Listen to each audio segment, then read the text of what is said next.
I'm going to be doing a lot of reading today from my book called The Path to Reverse Multiple Sclerosis Naturally, and from another book that I have from Dr. Josh Axe, A-X-E. His book is called Eat Dirt, and it's really interesting. And I got a lot of good information from him. And so I quote him quite a bit in my book. And just note, I'll be reading a little bit out of my book and his book throughout today's podcast. But it's really important to get this information out to you today because healing is so much more than food. And what I'm going over is the importance of being outside and how we all benefit from this and how it's healing and how we need to be outside often. So keep listening. Have you been diagnosed with MS and you're looking for more answers outside your typical medical system? You are not alone. Hi, I'm Adrienne. I'm a nutritionist and a certified integrative nutritional health coach. And I became interested in holistic health because I reversed my own MS symptoms over 10 years ago.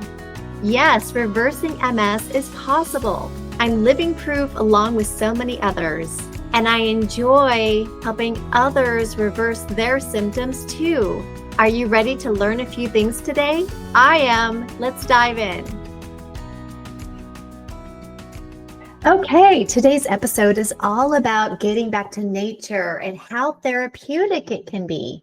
So research actually shows that simply being present and opening up to nature with our senses attuned, even if it's just for a short time, can decrease our stress levels and improve our mood, cognition, focus, and immune functioning. And we're all born with the intuitive senses of the healing powers of nature. So spending time in a forest, or even if you live in a neighborhood with lots of trees, lots of foliage, or you spend time in parks or anywhere where you're surrounded by beautiful outdoor environment scenes, will stimulate your vagus nerve, which responds to calm and will regenerate good cells in your body. So you might have heard of forest bathing or tree bathing, and this all came from Japan.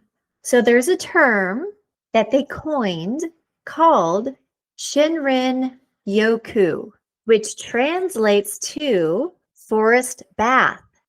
And in Japanese, it's the practice of bathing oneself in nature with the intention of receiving therapeutic benefits. So this happened in the 1980s when the Japanese Ministry of Agriculture, Forestry, and Fisheries came up with this practice. And since then, it's been spread widely across the planet.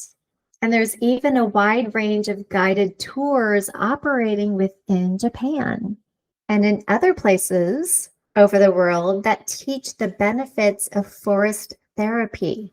So when was the last time that you really got out in nature, like really focused on that? I'm going to tell you some other benefits. Have you ever heard of NKs?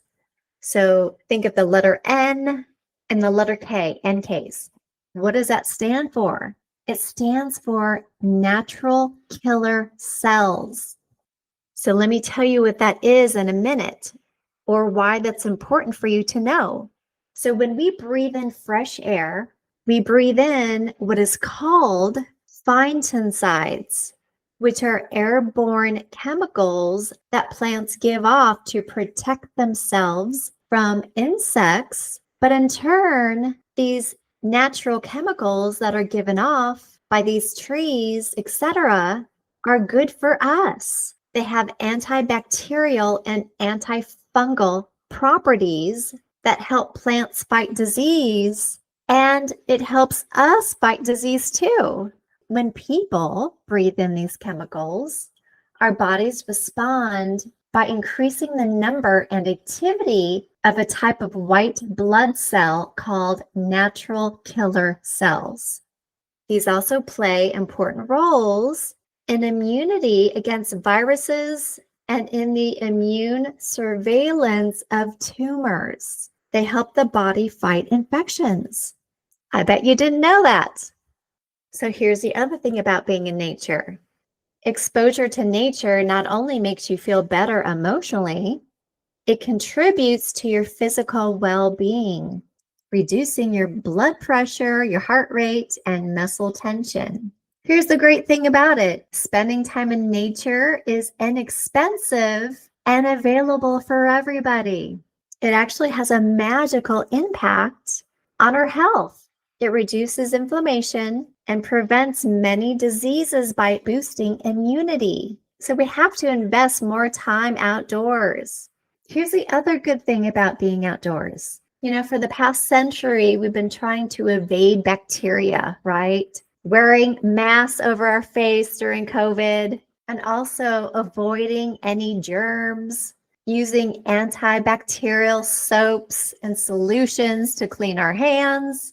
And while it's understandable to think dirt and bugs are bad, however, our misguided attempts to keep ourselves and our families safe, we have over-sanitized our daily lives. So I got this information from Dr. Josh Axe. So he thinks that we live in a world that's much too sterile, which makes our bodies more vulnerable to disease. And he says that living this way makes us more likely to have a suppressed immune system.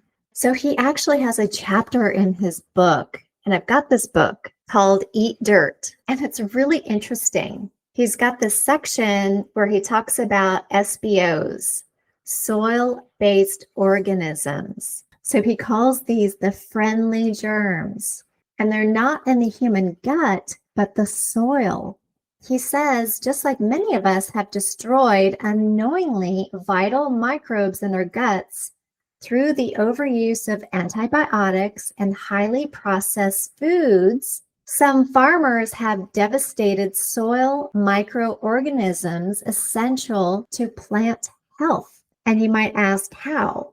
And he says through the overuse of certain chemical fertilizers, fungicides, herbicides, and pesticides, and failure to add significant organic matter, which these microbes feed upon, have been wiped out in some instances. So he says organic food is the way to go, if possible.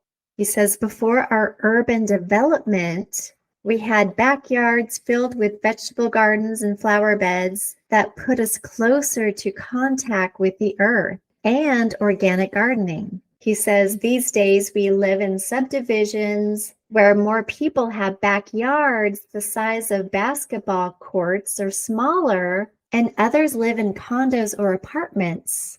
He says there's no doubt that the cost of living has gone up because of our growing population has increased the demand for this. But he says dirt is good for us. He goes on talking about having a dog or a cat that spends time outdoors and indoors. He says it's really healthy.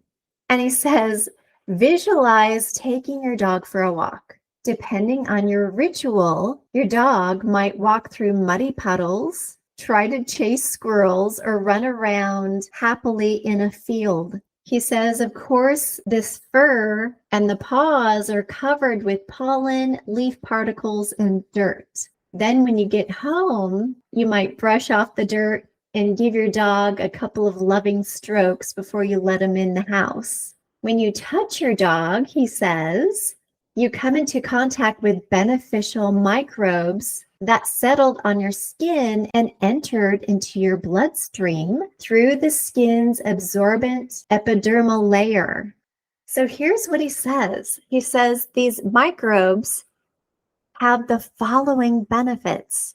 He says they reinforce the number of good bacteria in the gut. They aid the body in creating nutrients, including vitamin B12 and K2.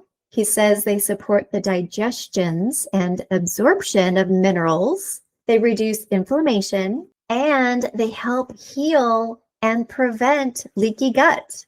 He says we become a culture obsessed with avoiding dirt.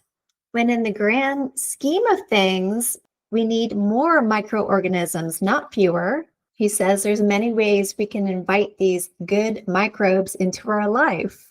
Here are 5 ideas for you to do this. Number 1, he says, eat more good bacteria. One way is to eat more probiotic-rich foods along with organic veggies and fruit.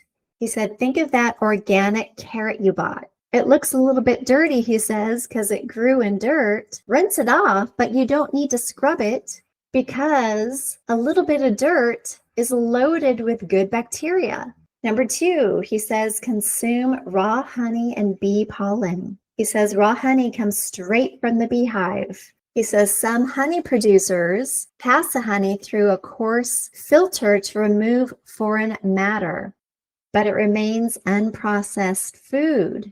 Most of the honey sold in stores goes through a heating process to make it less sticky and easier to filter. But he says, buy raw honey. It has the best benefits.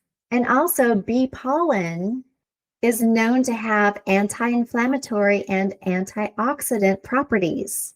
It can treat cancer, infections, anemia, and oral cavities, and also promote immunity and liver health. And he says both honey and bee pollen help reduce allergies as well. Buying local is the best. And then he says, number 3, swim in the ocean. The salt in the water, along with good microbes, has healing properties. It's the same thing as grounding. I did an episode on grounding. Gosh, I'll put this in the show notes. I can't remember offhand which episode it is, but you're also grounding when you're swimming, which you're getting all these benefits. But he says that you get microbes as well. He says the vast majority of the bacteria in the ocean are good ones and are the driving engines of the ocean, and they're essential for the health of our entire planet. Number 4, which I just talked about, get grounded. When you put your bare feet on the ground, you are receiving all these negative ions through the bottom of your feet. And these negative ions travel up through the rest of your body, and they help balance it out. It has all these amazing properties. So he says gardening is the best way to do this. Remember making mud pies as a kid? He says let your kids and grandkids get dirty. It's good for them. And then number 5, he says get a dog or another animal that spends time outside. He says not only does owning a pet reduce anxiety, depression, and allergies, but getting the good bacteria from them is healthy as well. So I hope this gives you a lot of ideas about being outside, getting back to nature, getting barefoot, getting your hands in the dirt, let your dog roll around in the grass and then petting him. Don't be afraid of dirt. Get back to nature as much as you can. And it's enjoyable, right? It reduces stress. I know myself, I'm much happier when I'm outside. The sun is shining, I'm getting vitamin D on my skin. I'm much happier, I'm breathing fresh air. I just don't want you guys to spend too much time indoors, because I know a lot of us work from home now and we forget about getting outside. So I hope this helps you today.